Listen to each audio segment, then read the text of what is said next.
Koloreak, soinuak, giroaren epeltasunak. Bat-batean bizitzak eztanda egiten du. Badirudi neguan galdutako denbora berreskuratu behar dela.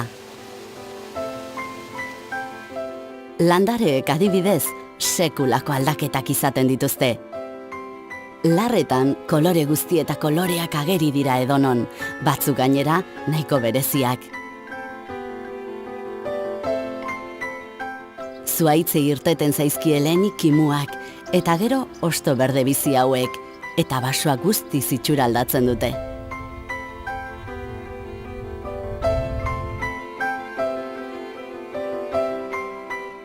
Loreak ageri bezain laster, sinkronizazio osoz, intsektu andan agertzen da, airetik zein lurretik, eskaintzen zaien aukera aprobetxatzeko asmoz. Intsektuen bat-bateko ugaltze horrek aukera asko ematen die inguruko animaliei. Txoriek batez ere asko eskertzen dute ugaltze hori, orduan izaten baitituzte txitak.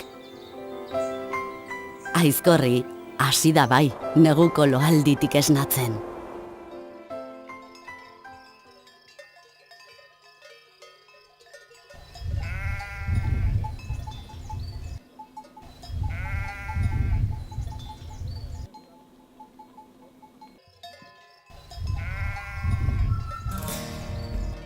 Naturaren biziberritze horrek biztanle berriak erakartzen ditu parajeotara. Ardiak eta haien atzetik artzainak. Izan ere, Aizkorriko lur eremu hauek Euskal Herriko mendi gehienak bezala lotura handia dute artzaintzarekin.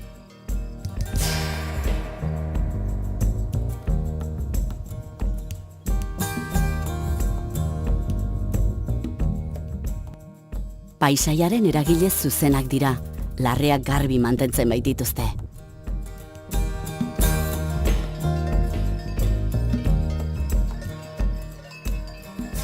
Larre zabalak, zein saroi txikiak, belarra bazkatzeko 11 leku.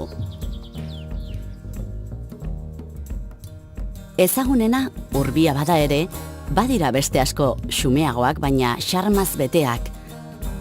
Duru, holtza, peru saroi, asko saroi, degurixa, alabita. Guztiak oraindik ere artzaintzaren sustraia gordetzen dutenak. Baina, noiz arte?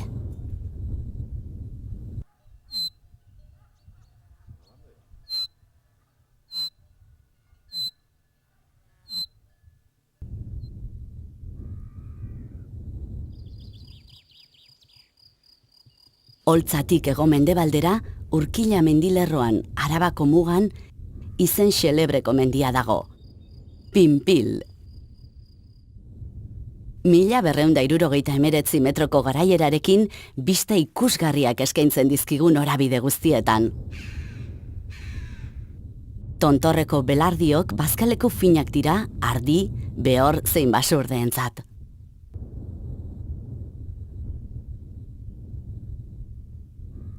Pinpil parean, antzerako ezaugarriak dituen mendia dago.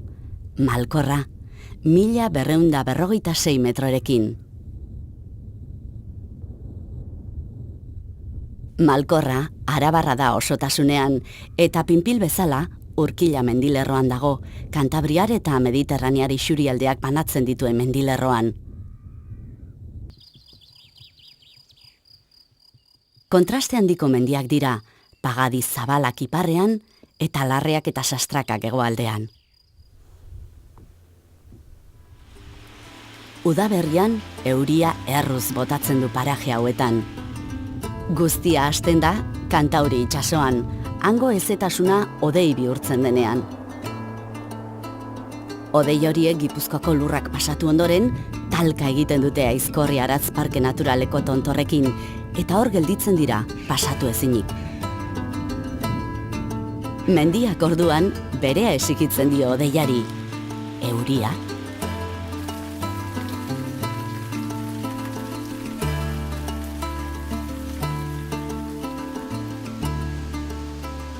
Itsasoan sortutako tantak joan etorriko bidaia luzea egingo dute berriro itsasoratu arte. batzuk Kantauri itsasora eta beste batzuk Mediterraneora. Hezetasun handi horrek etengabeko ur emaria baimentzen du.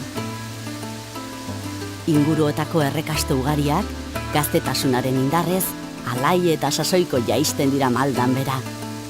Eta irudi eder hauek konposatzen dituzte.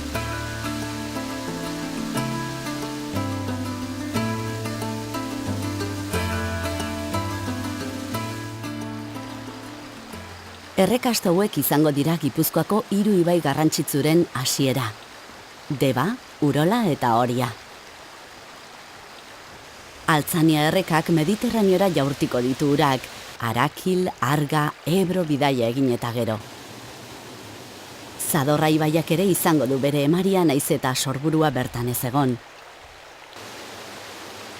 Itsasorako bidean ura azkar jaisten da malda hauetan, eta ur salto ugari sortuz. Batzuk, Altzaniako bihotzean sortzen den zirauntzakoa bezala, benetan ikusgarriak.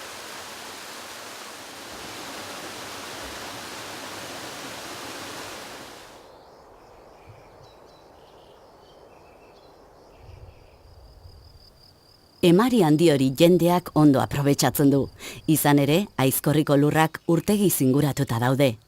Barrendiolak, Urkuluk edo batez ere Uribarriko urtegiak landa izenarekin ere ezaguna ur kopuru handia biltzen dute.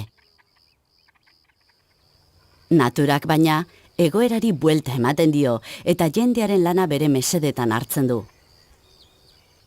Horren adibidea da Uribarriko urtegian dagoen Mendixurko Natura Erreserba.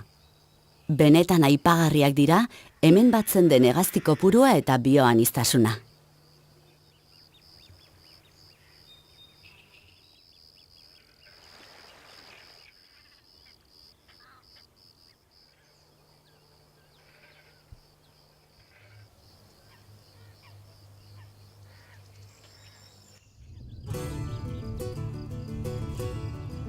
Legazpiko lurretan dagoen Barrendiola urtegiaren parean Artzanburu mendia dago.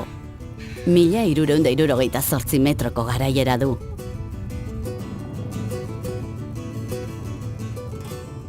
Erdian dagoen mendia da Artzanburu. Izan ere, Aloña eta Aizkorri artean dago, Oñati eta Legazpi artean, eta baita Kareharria eta Belarraren arteko mugan. Baina bada beste berezitasunik. Urola garaia eta Arantzazu lotzen dituen Biozkorniako lepoa kokatzen baita bere magalean.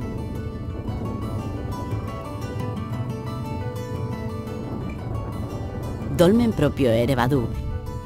Eta gainera, Ama Birjinen silea bezala ezagutzen den harri famatua ere han bertan dago.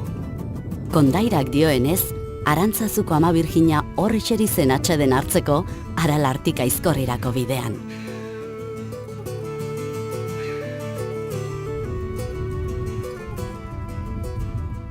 Artzanburutik hegoekialdera, Katabera mendilerro karstikoa luzatzen da.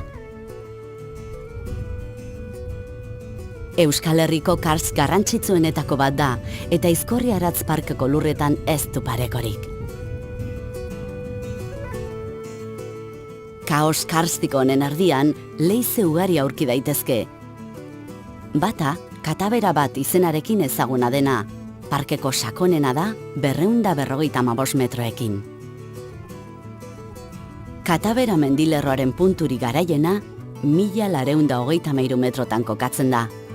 Andreaitz mendian hain zuzen.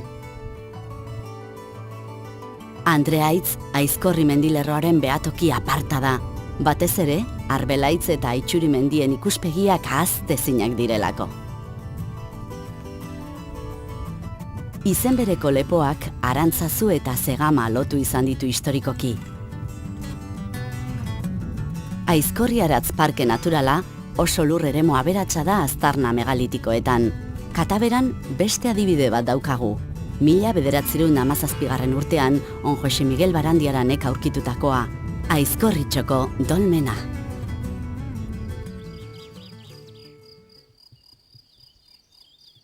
Pixkanaka, pixkanaka, egunak luzatzen doaz. Eta geroz eta nabariagoa da eguzkiaren indarra. Natura, prestatzen hasia da hurrengo urtaroari aurre egiteko.